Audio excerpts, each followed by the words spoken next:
Hi there, I'm Christachio. I'm Mike White. And this is Father Malone. And we are the hosts of Dreams for Sale, a once-a-month look at the Twilight Zone 1985, the only remake of the show worth watching, quoted by Father Malone. Yeah, I'll say it again. On every episode of Dreams for Sale, we take a look at one episode of the show from 1985. On this episode, we're taking a look at episode 15, otherwise known as episode 15, that aired January 24th, 1986. That episode is broken into 3 segments: Monsters, ! Small Talent for War, and A Matter of Minutes. What happened to January 10th's episode? It's a good question. It just kind of skipped over from January 3rd to January 24th. Yeah, I don't know what happened. Weird, right? Yeah. What the fuck is going on in this Monsters episode? Can somebody explain to me? No. Okay.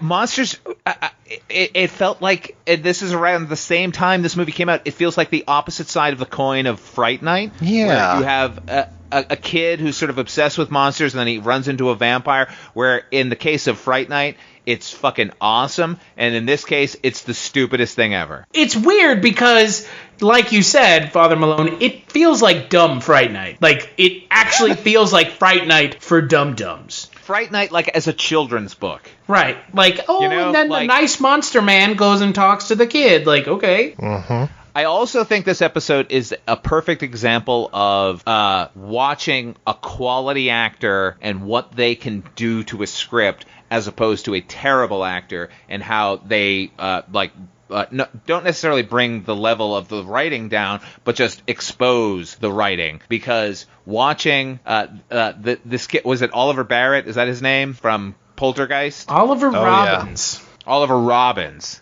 Yeah, like, watching his performance, I can understand why we didn't see any more of him after Poltergeist 2. It was the curse. It was the curse, right? Yeah, sure. Yeah. Oh, hey, man, I'm going to make a new movie on Shudder just about cursed movies. Yeah, because that's never been done before. Hey, now, we haven't even gotten a chance to watch the documentary yet, and you're already throwing dirt on it? Jesus Christ. Yeah, I am.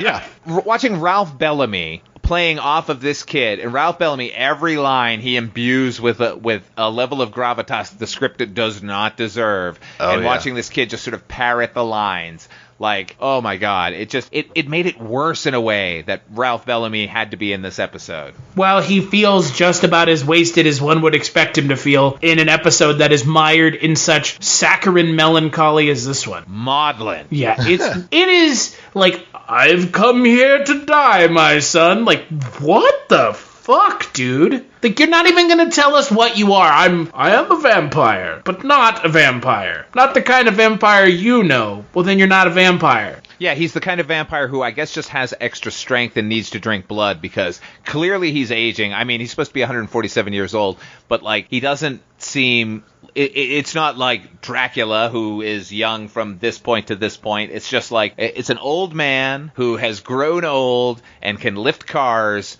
and that's it. Like, and makes everyone sick around him.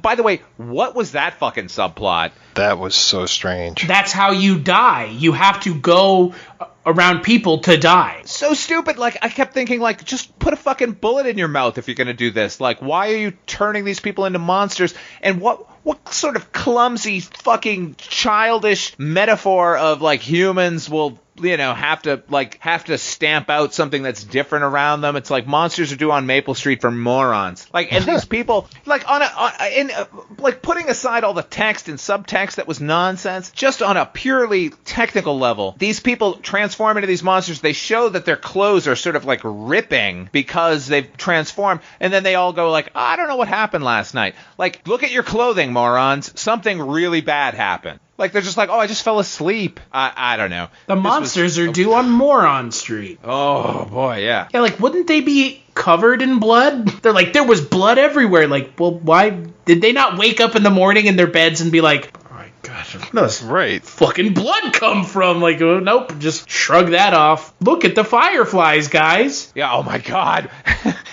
Did I say maudlin? Holy Jesus. I'm going to take it away. It feels like during this particular period in the 1980s, we had a lot of this going on. Like, I think a lot of Joe Dante's work and Steven Spielberg's work, this sort of fascination with childhood, but the child who was a little bit different. They read the monster magazines. We kind of kept getting these characters over and over again. But also, like, this misguided appropriation of Ray Bradbury, where, like, a moment like those characters going off to look at the fireflies feels like it's stolen from a Bradbury book that was never written.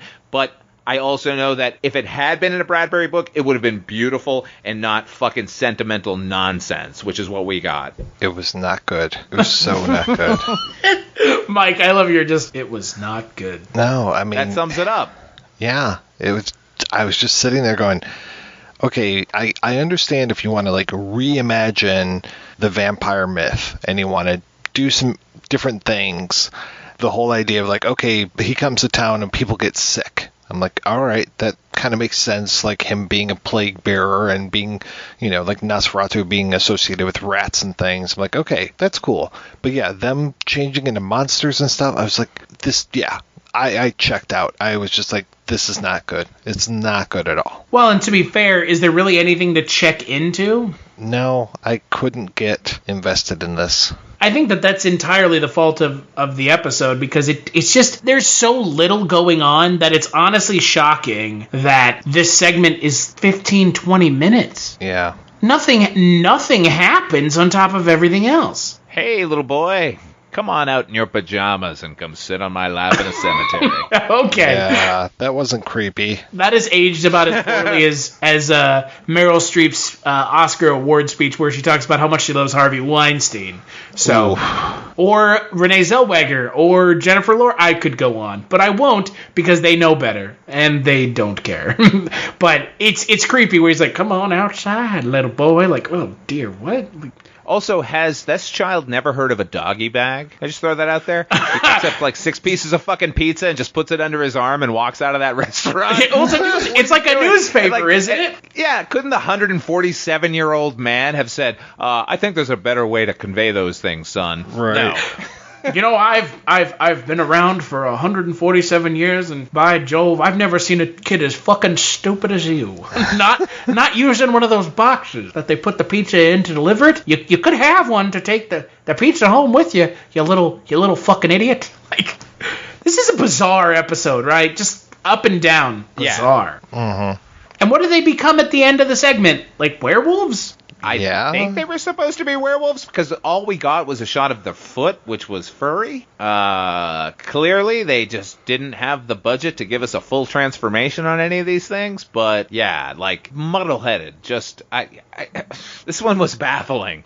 It's not the worst segment that we've seen, but it's really bad.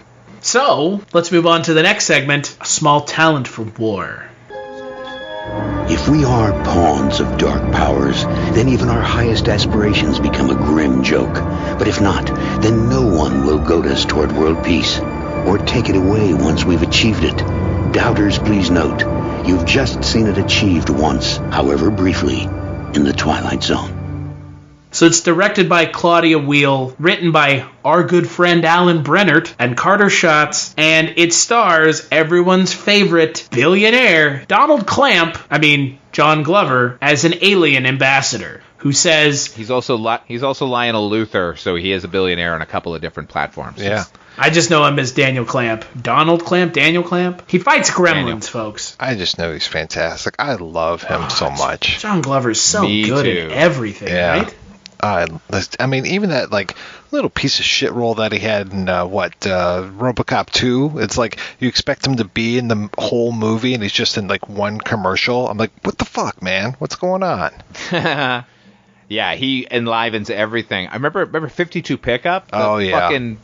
Oh, my God. He blows everyone out of the water. John Glover is amazing. It's weird that they kind of lowered his voice. Because Hello that was strange. What the fuck? Like, what an interesting choice. Because, like, his demeanor alone is so alien and fucking menacing. Like that seems like overkill.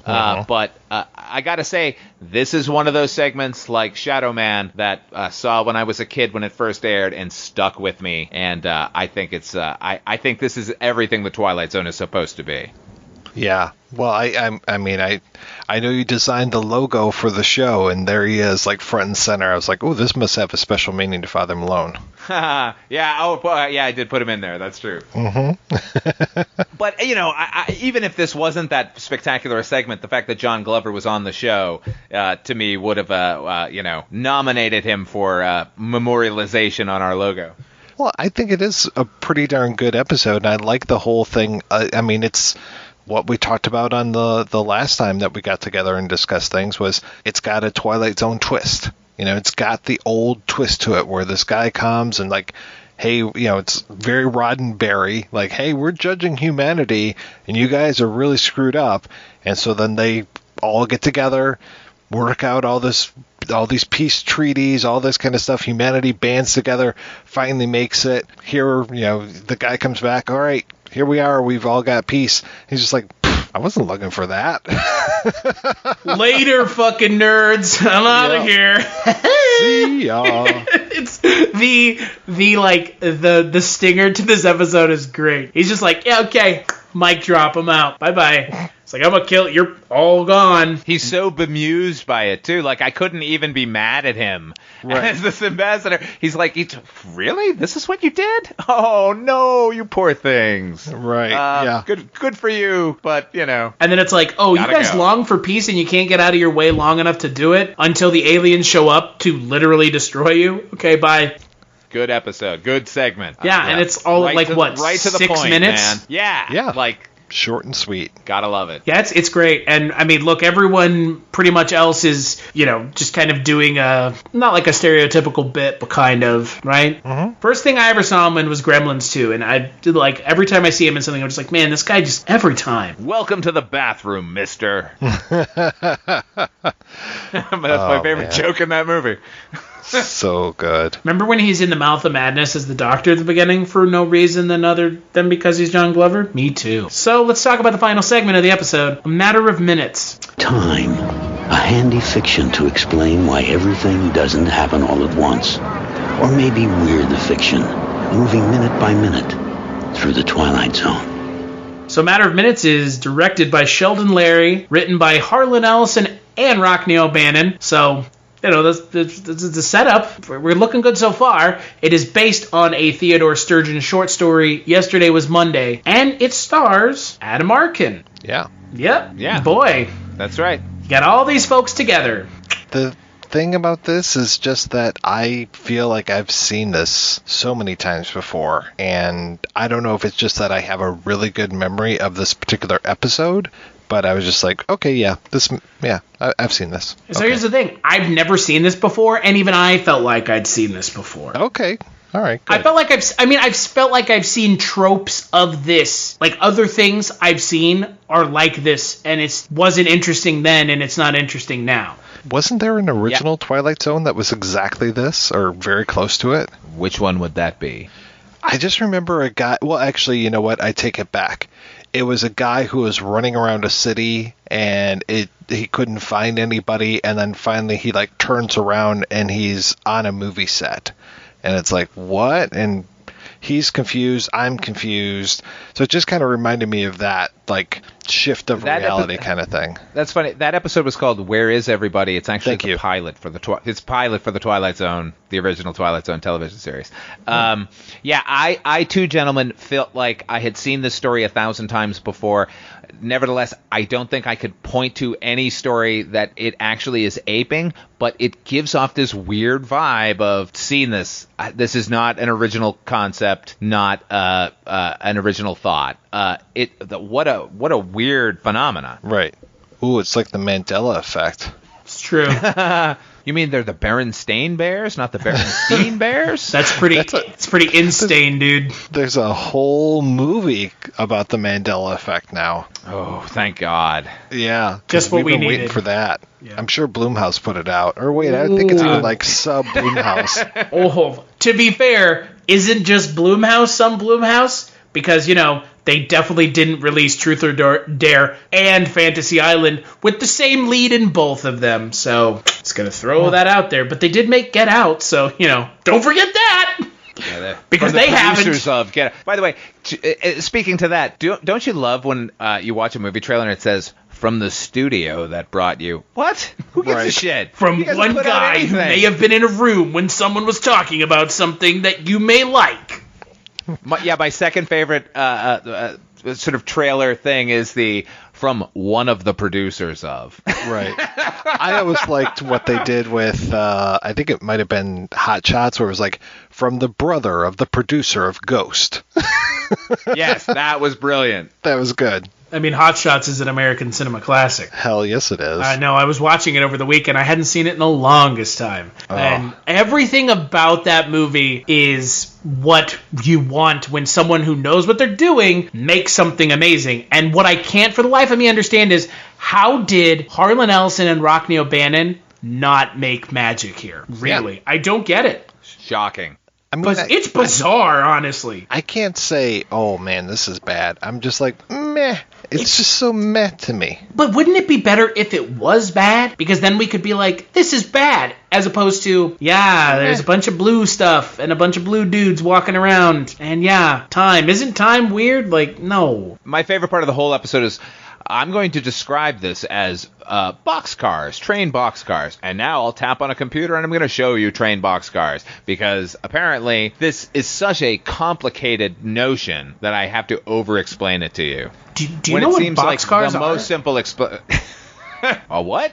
Let me show you. Oh my god. It's real dumb. Like, it's insultingly stupid. Yeah. And then, like, the guy in yellow, that's literally his character name, or supervisor, just goes, I can't let you leave, okay? Yeah, because we need some stakes now, because ultimately all this is a concept of what time is. There's no story to be had at all. Yeah, all it is time catches up to itself. Right. And, like, these two characters are just sort of ciphers who are experiencing it and, like, acting as proxies for the audience because there's no inherent thing about them and their relation to time or anything. It's just, here it is. Here's a concept for you. And now we have to give you some stakes. You're going to have to stay here forever.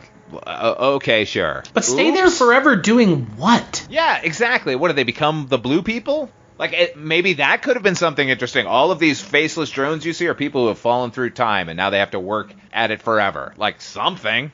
And then one of them, and then I guess Alan Arkin's character goes, oh yeah, by the way, I have a friend who would totally be into me telling him about this. What? He writes for Omni. Yeah. I think it's Neil deGrasse Tyson.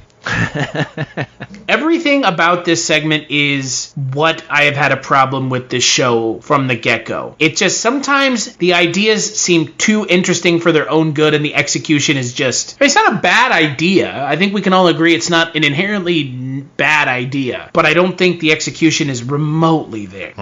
Yeah, it seems like, well, to speak to the idea that this is sort of the worst element of this Twilight Zone, I disagree with you because I think the sort of more sentimental and maudlin segments that they kind of traffic in too much is the problem with the show. But there is a definite disconnect between the writer's room where when it comes to, like, this is such a good concept, let's craft a story, and then they don't really craft a story at all. They just kind of throw the concept at us. And, like, maybe as a 5-minute segment in the middle, that could have been okay, but, like, don't stretch it out to what is effectively the length of an old Twilight Zone episode and not give us something. Like, Rod Serling, for all of his purple prose, would have at least, like, given us a plot and characters involved in this world. Like, just, I don't know. And, Adam Arkin, he's great at playing jerks, so I'm not, like, sympathizing with him as a protagonist. I'm just like, okay, yeah, you're going to get stuck there.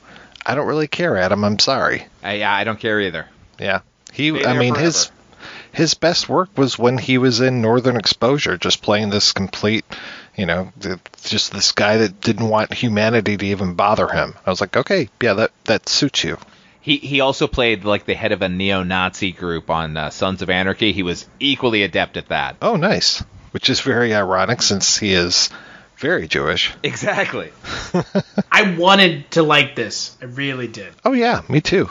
It just wasn't there, man, which is a bummer. I don't. C'est la vie. I don't know. Yeah, I don't know where it went wrong. I really don't. Yep.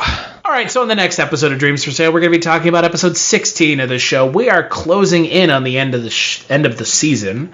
We've got another 8 episodes past the next one, but on the 16th episode, we're going to be talking about 3 more segments: The Elevator, To See the Invisible Man, and Tooth and Consequences. And one of those is written by Ray Bradbury.